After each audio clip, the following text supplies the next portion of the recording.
ఓం శ్రీ గౌరీ దేవతాభ్యో నమః. అందరికీ నమస్కారం అండి.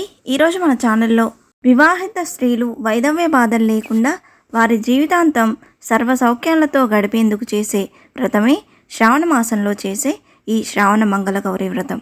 వివాహిత స్త్రీలు, కొత్తగా పెళ్ళైన స్త్రీలు శ్రావణ మాసం తొలి మంగళవారంతో మంగళగౌరి వ్రతాన్ని విధిగా ప్రారంభించి 5 సంవత్సరాలు దీక్షగా ఆచరించాలి.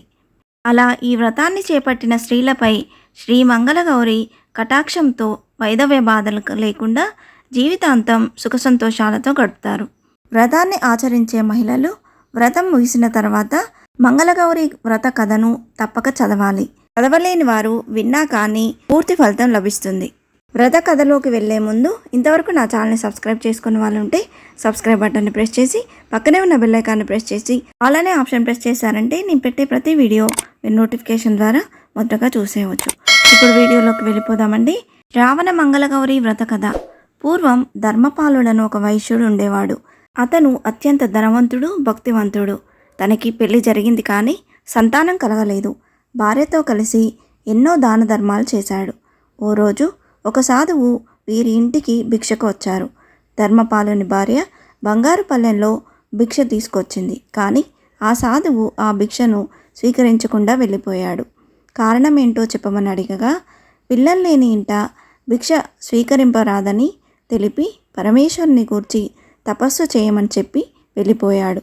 ఆ సాధువు సూచనల మేరకు ఆ దంపతులు చేసిన తపస్సుకి ప్రసన్నుడైన పరమేశ్వరుడు అల్పాయుష్కుడకు పుత్రుడు కలగలడని వరమిచ్చి ఊరి బయట ఉన్న ఆలయం వద్ద మామిడి చెట్టుకు ఉన్న ఒకే ఒక ఫలం నీ భార్యకు ఇవ్వు అని చెప్పాను.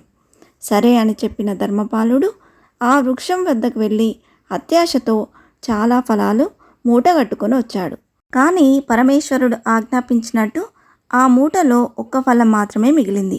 అదే భుజించింది ధర్మపాలుడి భార్య. వారికి ఓ పుత్రుడు జన్మించాడు. ఆ బాలునికి వారదత్తుడనే పేరు పెట్టి పెంచి పెద్దవాడిని చేశారు. ఓ రోజు తల్లిదండ్రులు బాధపడుతుండగా కారణం ఏంటని అడిగాడు వారదత్తుడు. పరమేశ్వరుడు ఇచ్చిన వరంతో పాటు అల్పాయుర్దాయము గల విషయంను చెప్పారు. యమభటులు వచ్చి తీసుకెళ్తారని కన్నీళ్లు పెట్టుకున్నారు. ఇది విన్న వారదత్తుడు, అమ్మా, నేను బతికి ఉండగానే కాశీయాత్ర చేసి వస్తానని చెప్పి మేనమామతో కలిసి కాశీయాత్రకు వెళ్ళిపోయాడు. కాశీకి వెళుతున్న మార్గమధ్యంలో ఓ నగరానికి చేరుకొని అక్కడ పూతోటలో బస చేశారు. ఆ పూతోటలో సుశీల అనే రాజకుమారి తన చెలికత్తెలతో ఆడుకునేందుకు వచ్చింది.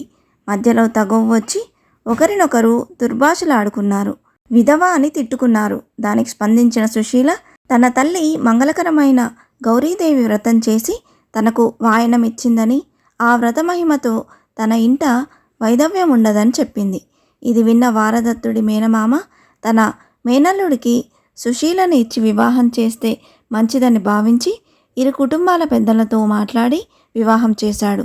వివాహం జరిగిన రోజు సుశీల మంగళగౌరీదేవి పూజ చేసింది.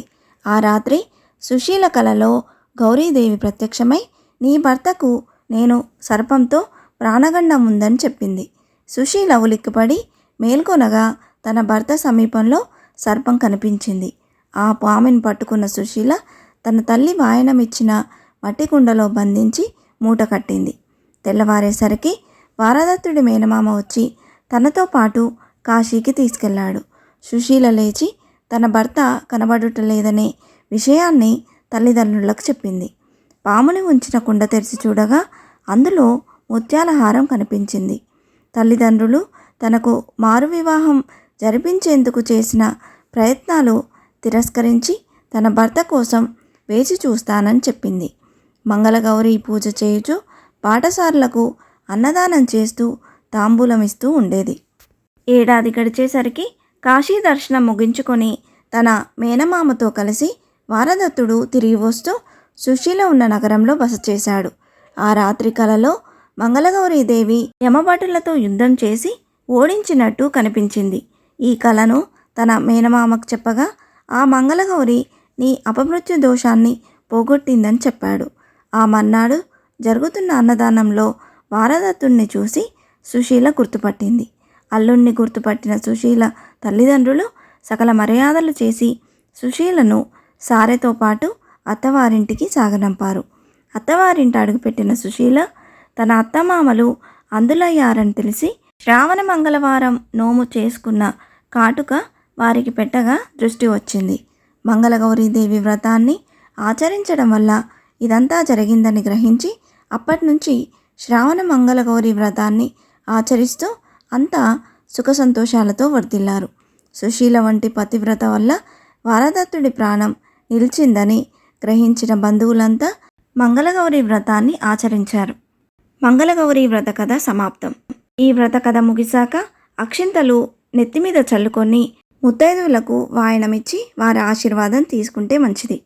ప్రతి శ్రావణ మంగళవారం వ్రతం ముగిసిన తర్వాత ఇలా వ్రత కథ చదివినా విన్నా కోటి రెట్ల ఫలితాన్ని పొందుతాం. ఆ మంగళగౌరి కరుణా కటాక్షాలు మనందరి మీద ప్రసరించాలని ప్రార్థిస్తూ ఇంతే ఫ్రెండ్స్, ఈ వీడియో మీకు నచ్చిందని ఆశిస్తున్నాను. ఇలాంటి ఇంట్రెస్టింగ్ వీడియోస్ కోసం please subscribe my channel and press the bell icon. అలాగే లైక్ చేయండి, షేర్ చేయండి. మీకు ఏమైనా సందేహం ఉంటే నా కమెంట్ బాక్స్లో పోస్ట్ చేయండి. మరొక మంచి వీడియోతో ముందుకు వస్తాను. అంతవరకు సెలవు. సర్వే జన సుఖినో భవంతు. స్వస్తి.